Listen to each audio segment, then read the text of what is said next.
Salam, selamat pagi saudara sekalian. Senang bisa kembali berjumpa dengan saudara dalam Light of Revival, renungan firman Tuhan yang akan memberkati kita sepanjang hari ini.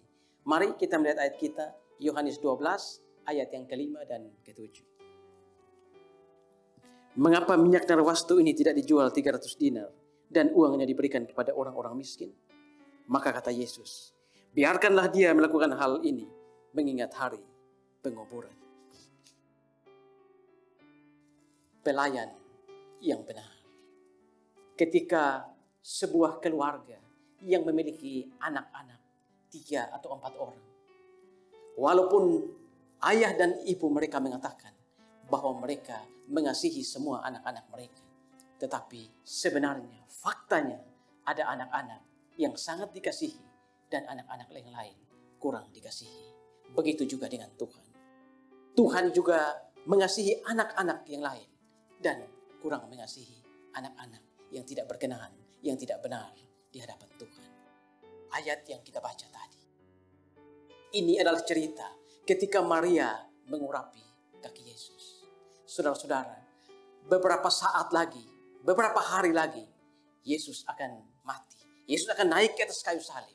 Dan di sini Maria mengurapi kaki Yesus. Tetapi ketika Maria mengurapi kaki Yesus, Yudas berkata seperti ayat kita tadi, mengapa minyak narwastu ini tidak dijual 300 dinar dan uangnya diberikan kepada orang-orang miskin? Saudara-saudara, apa yang dikatakan Yudas ini bukan berarti dia peduli dengan orang-orang miskin. Hal itu diterangkan oleh Yohanes, bahwa dia bukan memikirkan nasib orang miskin, tapi dia adalah seorang pencuri yang selalu mengambil uang dari kas yang dipegangnya. Dia adalah seorang bendahara. Karena itu, celaan Yudas kepada Maria ini dengan motivasi ingin mencuri uang dari kas, bukan dengan motivasi yang benar. Mungkin saudara, ketika itu orang-orang mengangguk-angguk ketika Yudas berkata seperti itu. Saudara, ketika Maria mengurapi kaki Yesus, ini bukan sesuatu hal yang mudah. Tahukah saudara bahwa di dalam adat bangsa Yahudi, seorang wanita menduduki kasta paling rendah. Seorang wanita tidak begitu dihargai di dalam kalangan orang Yahudi. Maka saudara bayangkan, ketika Maria harus datang dan mengurapi kaki Yesus, dia harus menjebakkan begitu banyak laki-laki, dan kemudian dia datang, kemudian mengurapi kaki Yesus. Itu bukan hal yang mudah. Seorang wanita yang memiliki kedudukan rendah dalam adat bangsa Yahudi, dia harus masuk ke tengah laki-laki dan mengurapi kaki seorang laki-laki. Ingat saudara bahwa Maria belum bersuami dan Yesus juga adalah seorang pria yang lajang. Apa kata dunia?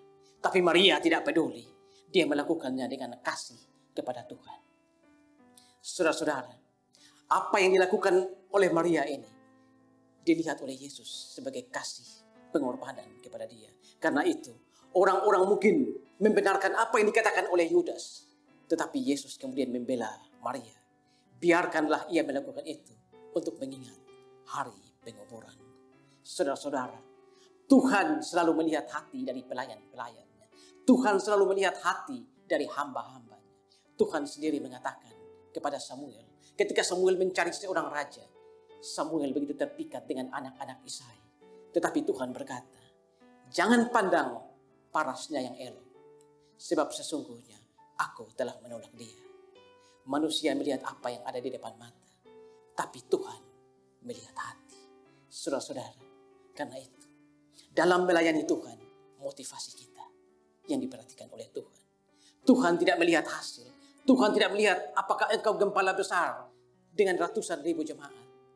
Tuhan tidak melihat engkau seorang gembala yang memiliki followers begitu banyak. Tuhan tidak melihat hasil. Tuhan melihat motivasi. Tuhan melihat hati. Bukan yang dilihat manusia, yang dilihat Tuhan. Manusia melihat apa yang ada di depan mata. Tuhan melihat hati. Karena itu saudara, pada hari penghakiman nanti, kita mungkin akan terkaget-kaget ketika melihat ada begitu banyak pendeta, ada begitu banyak hamba-hamba Tuhan, ada begitu banyak majelis, ada begitu banyak aktivis gereja yang ada dalam kumpulan orang-orang yang ditolak oleh Yesus. Enyahlah kalian pembuat kejahatan, aku tidak mengenal kalian. Saudara-saudara, seorang penafsir Kristen yang bernama A.W. Tozer mengatakan, pada hari penghakiman terakhir, Tuhan tidak akan bertanya, apa yang sudah engkau lakukan untuk aku?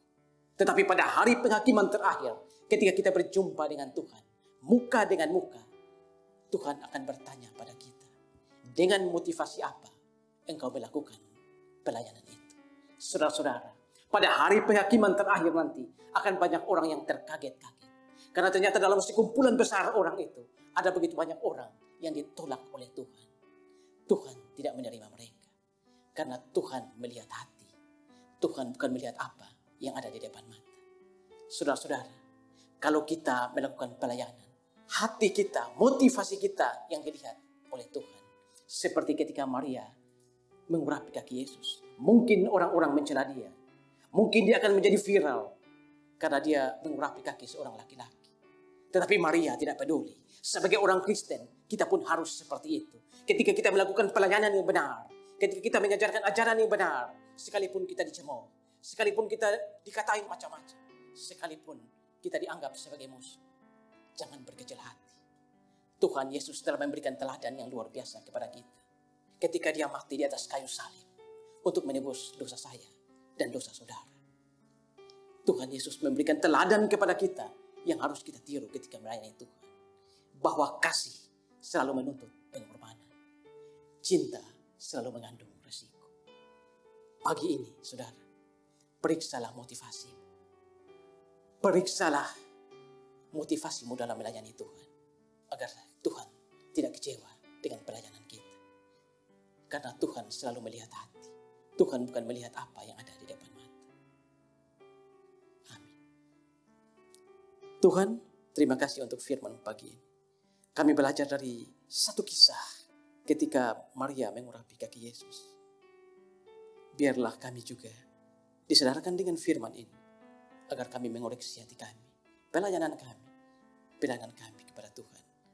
Harus dengan motivasi kasih, bukan dengan motivasi yang lain. Terima kasih Tuhan. Amin.